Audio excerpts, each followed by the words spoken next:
Hello and welcome to Mindful Living, where we explore the art of living with the intention, balance, and inner peace. I am Avik, your host, guiding you through conversations on health, meditation, mental well being, mindfulness, and the mind body connection.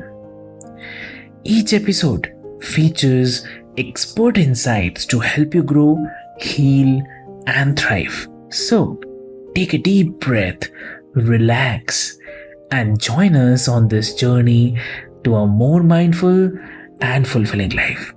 So, let's get started.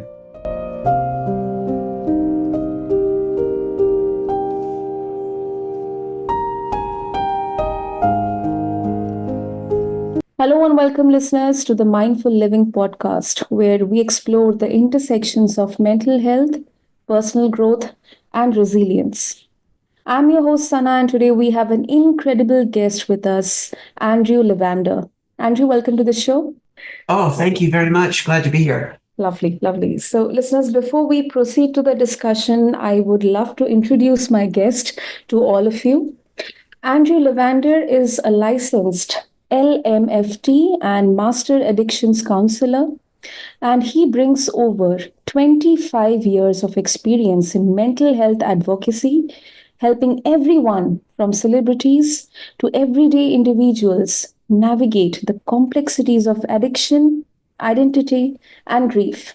He is the author of The Longing of Lonely Children and has been featured on major platforms like Oprah and Dr. Phil. And today on the Mindful Living podcast, we'll delve into profound topics including how to create emotional safety, the impact of trauma, and the importance of befriending our nervous systems. So let's get ready and dive deep into this conversation, listeners. So, Andrew, welcome to the show once again, and it's an absolute honor to have you with us. Oh, thank you. My pleasure to be here. So, Andrew, your extensive background in addiction counseling, it gives you a unique perspective. So, how do addiction, identity, and grief interconnect in your experience with clients? Oh, that's such a great topic. It reminds me of my, in preparing for my, in graduate school, my thesis, the short story is my father had passed away right before I started graduate school. And I noticed in my family that everyone was devastated by the loss. And although my father was a lovely man, um, he and I didn't have a connection. I was connected with my mom and my brother with my father, and I desperately wanted to feel what other people were feeling. And in looking back on it, it was like 35 years ago now.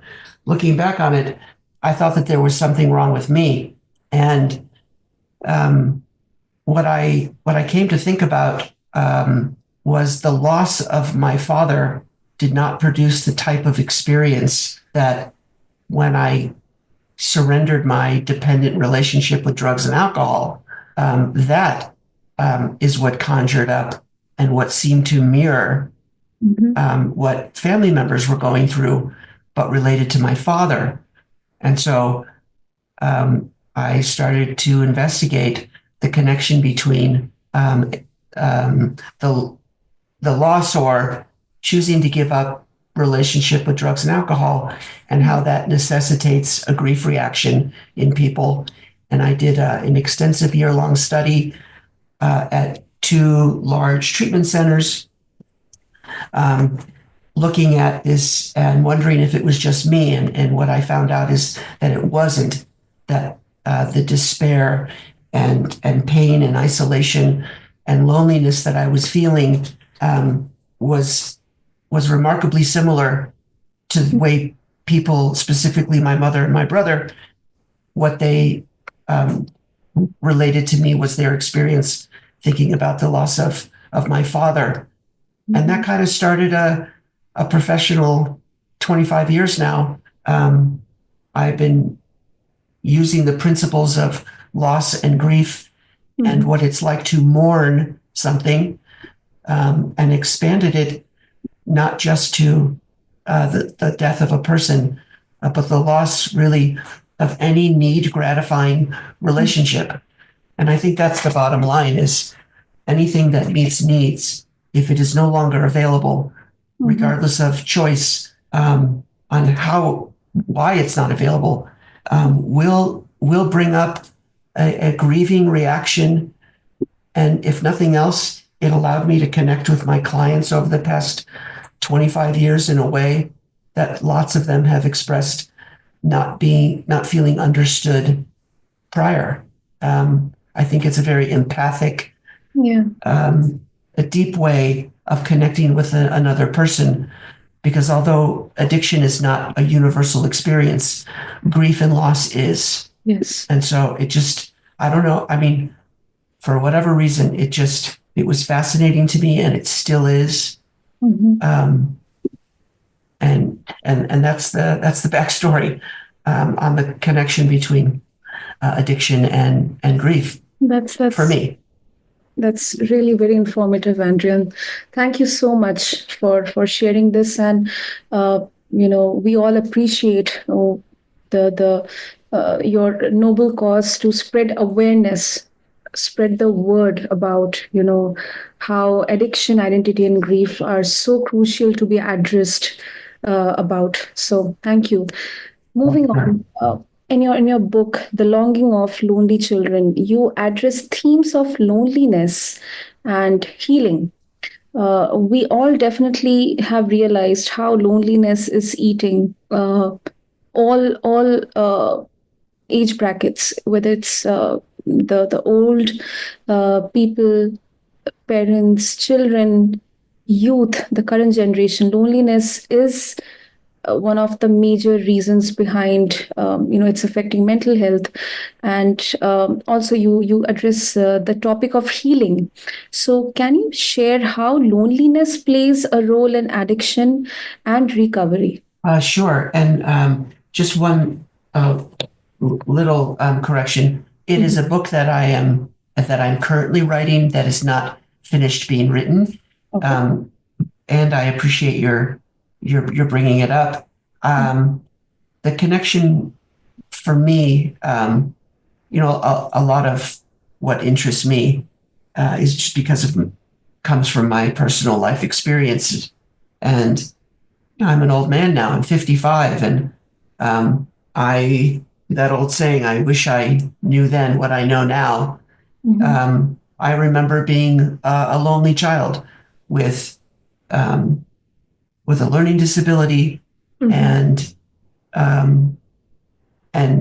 having been experienced trauma in my childhood in the form of sexual abuse, which is very uncommon or uncommonly spoken about, and its effects on boys and men. And on the one hand, I think it would be easy to say, as a result of childhood traumatic experience, I became more introverted, and that led to loneliness. I think it was far more profound. If we don't talk it out, again, in my experience, if we don't find a way to talk it out, we're going to act it out. Yes. And I don't think that is unique to me. I think it's a common reaction. The energy that's inside of us needs an escape valve. And what I found, and what I continue to think, is that, and I had mentioned this regarding the grief as well, there is a unique type of despair that comes with a person's need to keep a secret for whatever reason. That secret needs to be kept. And as time goes on and that secret grows, that person, speaking for myself, I can remember retreating more and more out of my life and out of other people's lives, and entered like this progressive invisibility, where on the one hand, I did not want to be seen and noticed, I think, because then somebody might have found out. the truth on what was going on with me. And on the other hand, well, just it's in the word that lonely and loneliness and what that experience is like.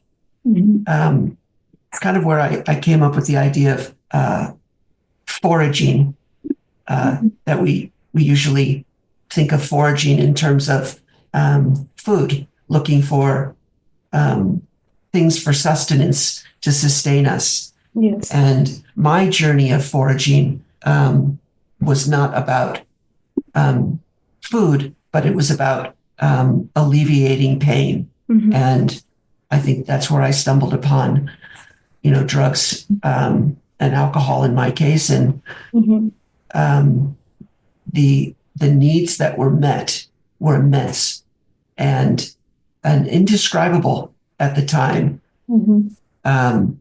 And so I don't know if I answered the question well. I just see a distinct connection between the experience of loneliness and the lengths to which people will go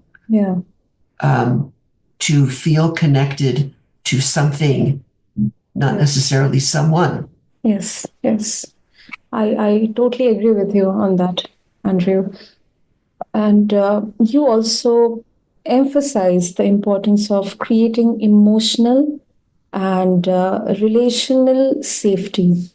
So, how would you like to give any practical steps which we can take to foster this in our own lives and relationships? Sure. The idea of, for me, creating emotional safety, the first thing I had to do was realize that I was deserving and worthy of experiencing a sense of safety. And it is not a given for everybody. Not everyone is aware of the importance of it. And when a person's boundaries have been trampled upon, everything gets really confusing, especially for a child. And so the idea of creating safety when some of the first experiences people have are that of not of the opposite of safety, I think puts that person on a completely different path in life.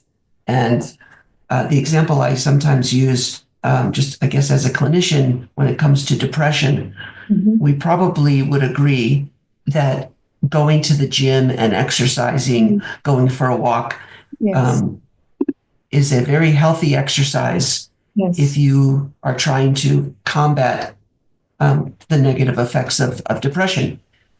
And it would be hard to argue with that.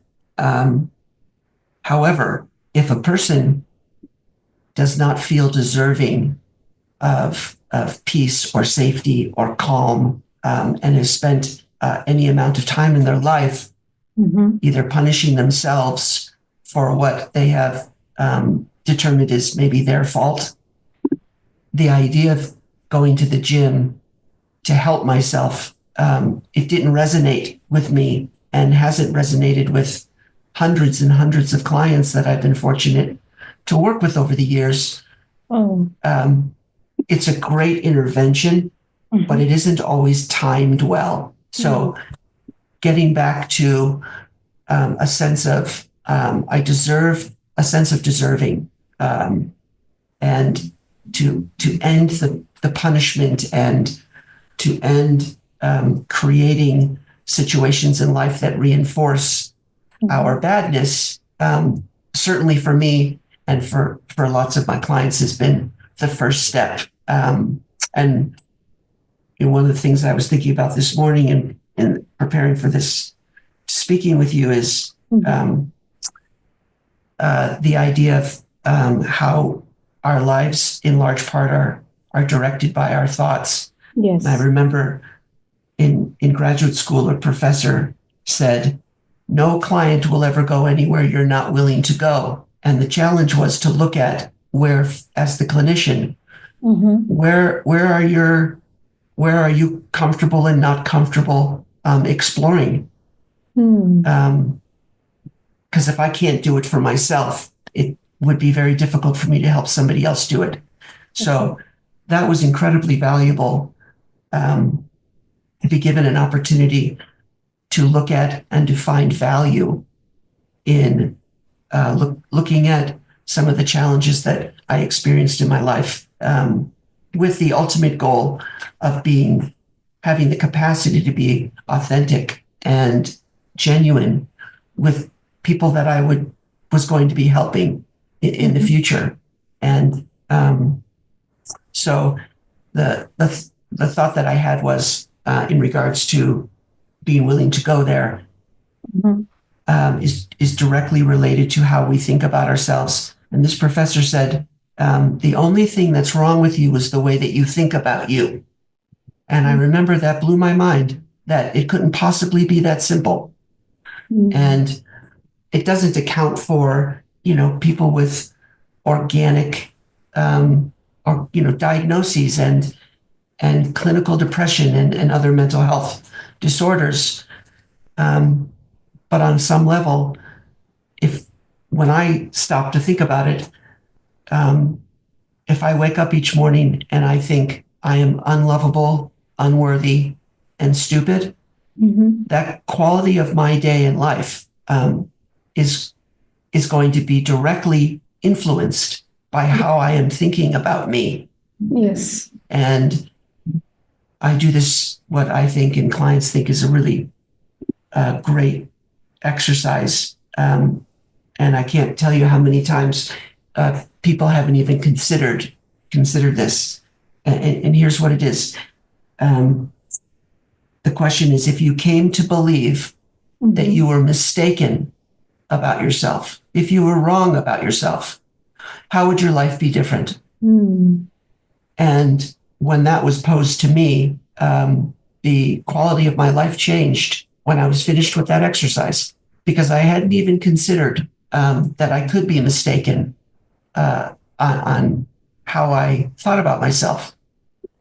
And then the most powerful part of that exercise is then to ask oneself, is the way that I think about myself authentic, or was it ascribed? Was it given to me, either in words or actions, by someone else?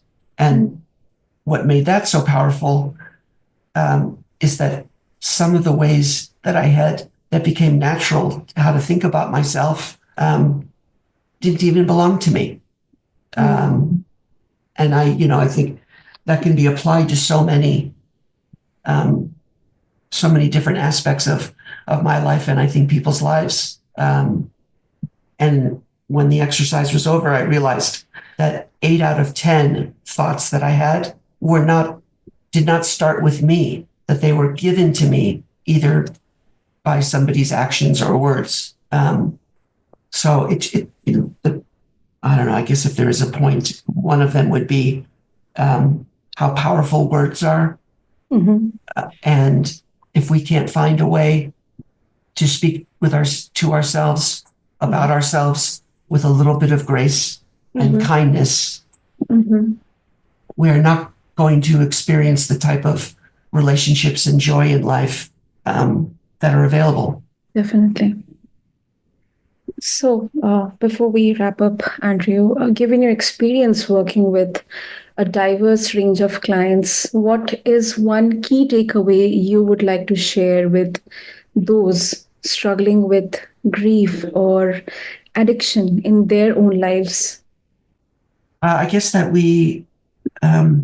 that pain is escapable, but not permanently. And the ways that most people find to alleviate pain and suffering turn out to be the very thing that adds a completely new and different level of pain and suffering to our lives. And that people don't die from thoughts and feelings that we sometimes think we might, that we are far more powerful as people than we think. And the old saying, the only way the only way through something is kind of head on and not around it or over it or under it. That cutting corners it doesn't work, and that finding one person that we can trust enough to have a conversation, a real conversation about what we're experiencing, is a life-changing experience. Lovely. That's really lovely, Andrew. And if our listeners want to connect with you and explore about the wonderful resources, the knowledge, information about how to tackle addiction, grief, and be more self-aware about our own personal challenges and have a better, fulfilling life, how they can do that. Oh, great. The website is theencinodetoxcenter.com. Again, the Encino, ENCINO, detoxcenter.com. And our telephone number is an 800 number, and it's 833-433-2435. Lovely. We'll mention the details in show notes for our listeners to refer to. And Andrew, thank you so much, first of all, for coming on the show and sharing your personal journey, your invaluable insights with all of us today. And it's crystal clear your expertise in addiction, identity, and grief. It not only educates, but it also inspires hope and healing and spreading the positivity around everyone in everyone's lives. And thank you so much once again. Oh, you're welcome. Thank you for having me. And for our listeners who want to learn more about Andrew's work or dive deeper into the topics we have discussed, be sure to check out the show notes for along with this episode on your favorite podcast platform. And I also wanted to ask you, Andrew, when we can have access to your book. When is it coming? Because I'm very sure listeners would be really eager to explore your book, The Longing of Lonely Children. Oh, thank you. Yeah, I'm not 100% sure, but sometime in 2025. Definitely. So thank you, Andrew, and thank you, listeners, to everyone for tuning into this episode of the Mindful Living podcast. Until next time, take care of yourselves and of your loved ones, and remember to nurture your well-being. This is your host, Sana, signing off.